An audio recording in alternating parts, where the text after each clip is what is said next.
Assalomu alaykum hurmatli YouTube kanalimiz Ashad ishqibozlari, bobo dehqonlar. Biz hozir Uchko'prik tumani Sobirjon qishlog'idamiz. Bu qishloqni juda yaxshi bilaman. Dehqonlarga boy, teplisalar juda ko'p bo'lgan qishloq.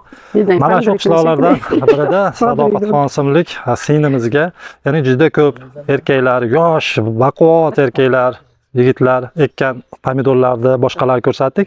Bitta shu ayol bo'la turib, singlimiz o'zidan otib mana shu ikkita tur sotili teplisada mehnat qilyapti. Bu yerga etalon navini berganmiz.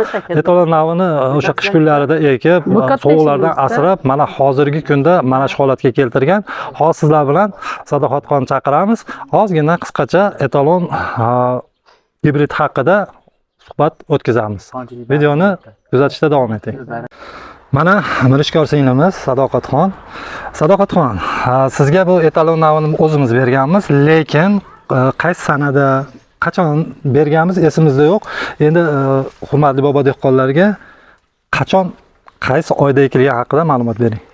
Bu etalon navimizda 20-fevralda ekkanmiz. O'zingizdan olib kelganmiz ko'chatni borib Oltariqdan.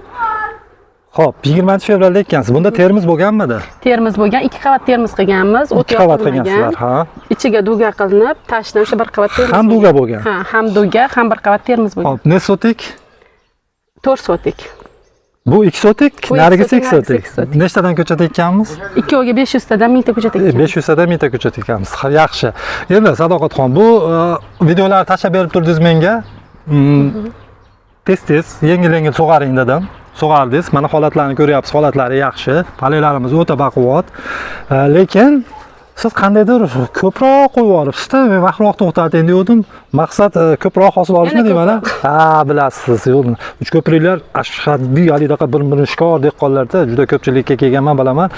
Endi Sadoqatxon, bu biz ko'proq Borza, Grazon navlari haqida ma'lumot berdik. Bu etalon navi haqida qanaqa fikrdasiz? Yaxshimi yo etalon navi juda ham chiroyli pomidorisi. Keyin bozorda o'zim maydalab sotyapman buni. Kelgan har bittasi hozir YouTube'larda ham chiqdi-ku, 6 ta bakli bo'lsa, eng shirin pomidor sotiladi dedi. Shuning uchun bunda haqiqatdan olgan odam va onasini sanab olyapti. Qarang, mana ham chiroyli kipriklari 6 talik uchun bu shirin pomidor deb men narxini aytishim aytsam, ishonib ketishyapti. Sochishda ham men qiynalmayapman. Keyin kasallikka biror marta chalinmadi. Hozir biror marta dori sepilgani yo'q bu pomidorga. Haqiqatda gapingizda jon bor. Men ham bir internetda ko'rdim.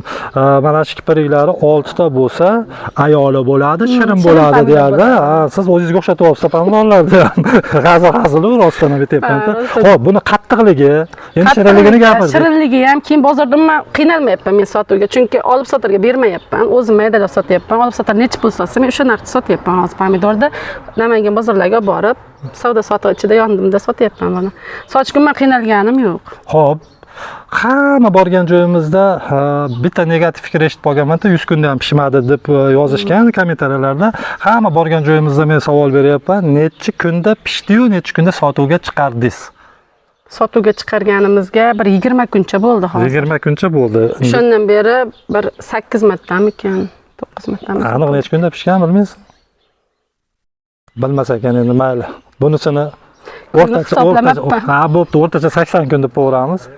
Necha kun endi xullas? 75-80 kunda pishdi. 75-80 kunda pishdi.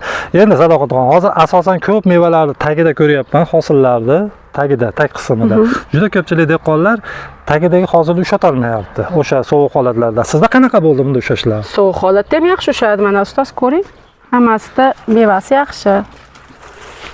Mana ular mana yerga ham tegib qolibdi mana. Yaxshi. Ushlashlari yaxshi bo'lsa, xullas minus, ya'ni yomon tomoni ham bormi? Yo'q, men yomon tomonini ko'rmadim. Ko'rmadingiz-a? Yo'q. Yaxshi. Qolgan dehqonlarga mana shu etalon navini ekishda maslahat beraman. Men bitta qiziqqan narsam mana shu video davomida mana shu kipriklar. 6 talik kiprikda hech kim gapirmagan ekan shu paytgacha, o'zim ham e'tibor bermagan ekanman. Endi bundan baq qarayman men ham. Xo'p, endi Sadoqatxon mana shu Alfa Agro firmasining boshlig'i Sardorbek tomonidan ozgina sovg'alar bor. Bu boshlanishi, sovg'aning kattasi keyin yakunida bo'ladi. Mana shuni qabul qilib olasiz bizdan va kepkalar, kibri ichida javlanib ishlayverasiz. Sog' bo'ling, salomat bo'ling. Xudo xolasa yana bir kelishimiz bor, yaxshi pishganda. Xudo xolasa, rahmat. Sog' bo'ling. Dehqonlarga bir narsa deb qo'ymaysizmi? Dehqonlarga astoydil bo'linglar. Birinchilik hammaga. Harakat qilinglar. Doim Omad harakat hammaga. omad. Sog' bo'ling, salomat bo'ling. Rahmat, ustoz. Xo'p, yaxshi qolinglar.